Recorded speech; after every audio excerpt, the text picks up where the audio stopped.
Okay, as we start on this interface discussion, so let's start with the parts of this Photoshop interface. So, shall I open the presentation and yung part by part niya dito sa ating interface ay makita ninyo.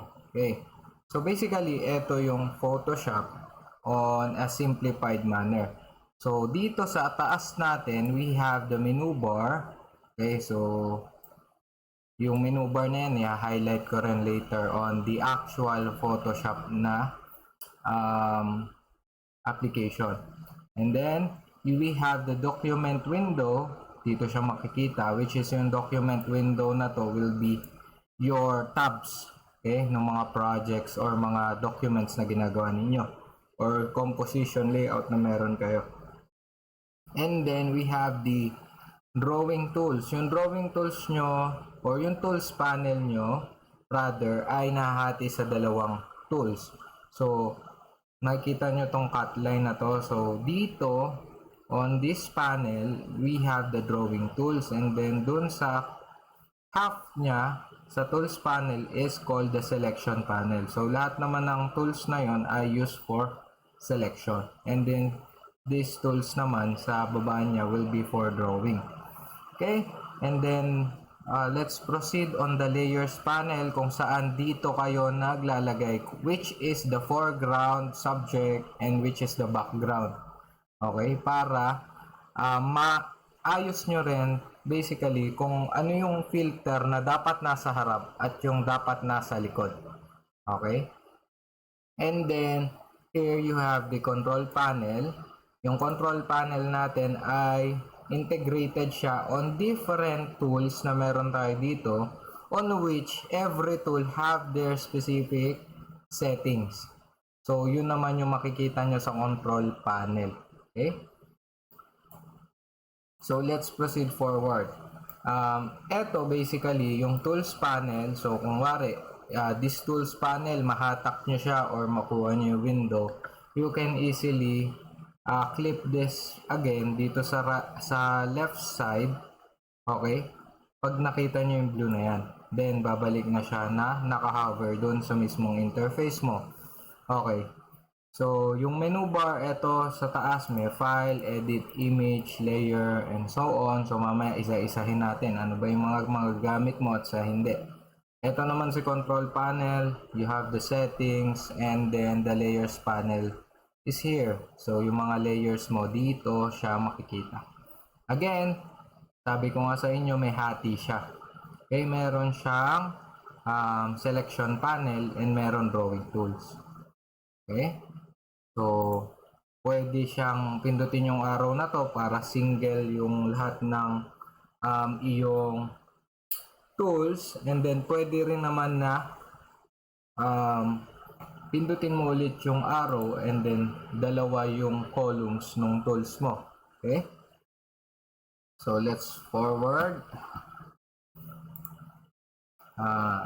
When you will be starting a document or composition, so dito tayo palagi sa menu bar mag-start. So, starting with the menu bar, we have here yung mismong file. Okay, when we say file, nandito lahat, mag-open ka or mag-save and so on. Pati naman sa Microsoft Word, meron tayo niyan, di ba?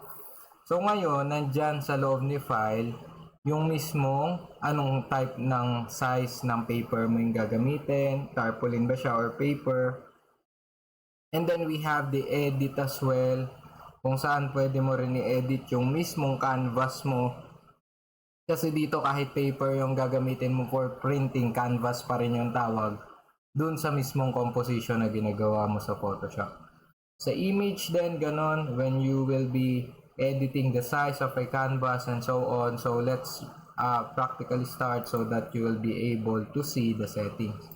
So dito sa Sanyo natin, meron siyang presetted na US paper at saka international paper. When it comes to US paper, makikita mo dyan si letter, legal, tabloid, or yung mga short, long band paper. And then sa international paper is that you can see the A4, yung mga typical document size natin, A4, A5, A3. Okay? So, pagka shinip mo siya on different paper size, magbabago rin yung kanyang width and height. Okay, so for example, we have this A4, tapos resolution mo commonly, kung gusto mong makuha lang yung sweet spot kahit hindi ganun kataas yung resolution or yung quality niya is yung okay lang, you can always use 150 resolution. Kasi, of course, pag mas mataas yung resolution mo, mas lumalaki yung image size. And we don't want na sobrang laki niya kasi baka mamaya hindi mo naman ma-upload or ma-download agad on the part ng gagamit. Okay, so let's push okay. Pag okay na, makikita mo dito is yung paper mo. Okay, yung paper mo na yan, dito sa interface ko, commonly lalabas agad yung kanyang ruler. Pero if not, sa inyo, yung mga bagong installed na Photoshop, dito siya nakikita sa view, sa menu. View, tapos rulers. Okay? So, pag pinindot mo yun, lalabas yung ruler. And then, para magamit mo ng ayos yung ruler, ipo-point mo or ida-drag mo itong sulok niya dun sa sulok ng papel mo.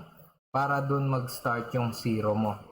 And then, once na dito na nag-start yung zero mo, you can actually drag it para ma-double check mo rin na dun talaga nag-start yung iyong ruler.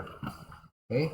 And then, if you right-click the ruler, meron niyang inches, centimeters, millimeters. And actually, yung our first activity will be using inches kasi gagawa tayo ng 1x1 picture, 2x2 picture of your own photo or formal photo na gagamitin mo for your documents or future documents mo. Okay, so for example, we have here inches. Kung gagawa tayo ng 1x1, so itututok lang natin yung ating ruler, drag align dun sa 1 inch and then 1 inch. So basically this square will be your 1x1 inch na photo. Okay, so balik tayo sa menu. If you can see, pwede ka mag-new, mag-open, save as, pwede ka rin mag-save as. So, yung save natin, tatlo lang yung tatandaan nyo. Pwede mo siyang i-save na PSD or yung Photoshop file. Pwede mo siyang i-save na JPEG or yung JPG file, common na image. And then, if you want na transparent yung background, so PNG naman yung gagamitin mo. So, again, PNG, JPEG, at saka Photoshop file or PSD. So, kung isi-save natin to, let's say activity 1, and then hit the save, and bali, makikita mo sa iyong document window na activity 1 na yung pangalan niya. And then, nandito na yung mismong document window mo for activity 1. So let's proceed. Pagka edit naman, we have different settings sa edit, like for example, mag-fill tayo and so on. Pero pagka for basics only, you don't need to arrange something naman with regards here sa mga presetted na settings niya. Okay? So, ang pinaka gusto lang natin na matutunan on the basics commonly is paano pagbabaguhin natin yung size of the paper. So, dito siya sa image. And then, sa image, pag nakita mo siya, meron siyang image size. Okay? Yung image size natin, nandyan yung inches nung mismong papel. So, kung gusto mong baguhin, so, pwedeng 10. So, sabihin natin, babaguhin mo pwede pa naman siya ibalik. So, kung gusto mo 20 yung width, 20 inches, so lalaki siya dyan. Okay? And then, when we hit OK, yan, lumapad yung mismong ginagawan mo. Okay, that's for the image size. And then, pagka ibabalik naman natin siya, Control Z lang or Control Alt C. Okay, so class, ito yung pinaka-gist na to. If you are using an old Photoshop, Control plus C will be the back, kumbaga back nung mismong last command na ginawa mo. But Control Control Alt C plus Z is the typical undo. Kumbaga, kung iba-backtrack mo, lahat ng ginawa mo is yun yung Control Alt C. Let's say, mga 8 times mo siya na undo. Pumunta ka dun sa dulo ng point na inando mo siya. At gusto mo ibalik na wag na palang mag-undo, so kaya mo siya gagamitin si Control C. Okay? Para maulit yung ano na yun. Kasi baka mamaya hindi mo naman sadya na sobra-sobra yung na-undo mo. Okay, so you will be using Control Z. Ngayon, when it comes to new versions of Photoshop, baliktad na siya. So, yung undo mo basically would be Control C.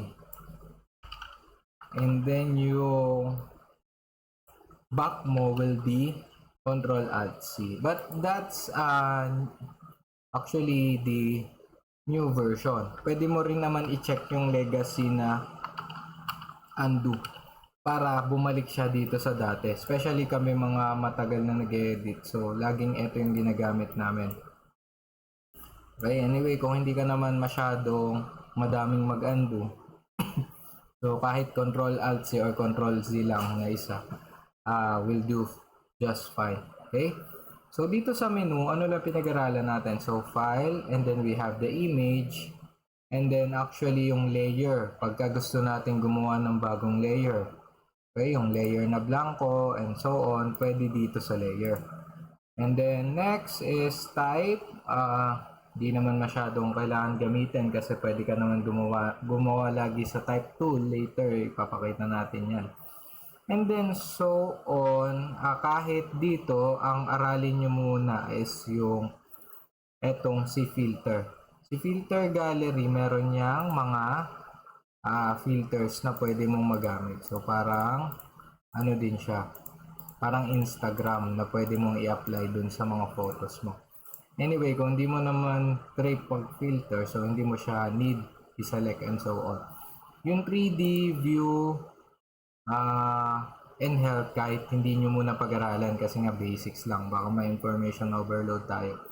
So dito sa window, kahit yung i-open lang natin is si character at saka si character styles. Actually kahit si character lang pala, kahit si character styles hindi na. Kasi si character class, nandito nyo makikita yung font size, font style, and so on para lagi naka-open sa part na to. Okay, so that's for the menu bar. Okay? Yun muna yung mga basics natin sa menu bar. So again, dito sa file, we have the new open save as. So backtrack natin. Dito naman sa edit, wala naman ako masyadong inulit, no? Or tinuro with regards dito sa edit. Pero actually, meron akong tinuro ituturo sa inyo na pagka i-reset mo yung buong Photoshop interface. So, nandito siya makikita sa edit preferences. At saka yung reset mo yung interface. Ayan. Restore default workspaces. So, mababalik yung interface into the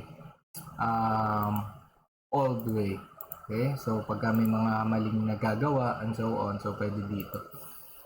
So, dito naman sa image, we have the image size and canvas size. Sa canvas size, again, kung dadagdagan mo, kunwari sabihin natin, dapat 2 page. So, dagdag ka sa width.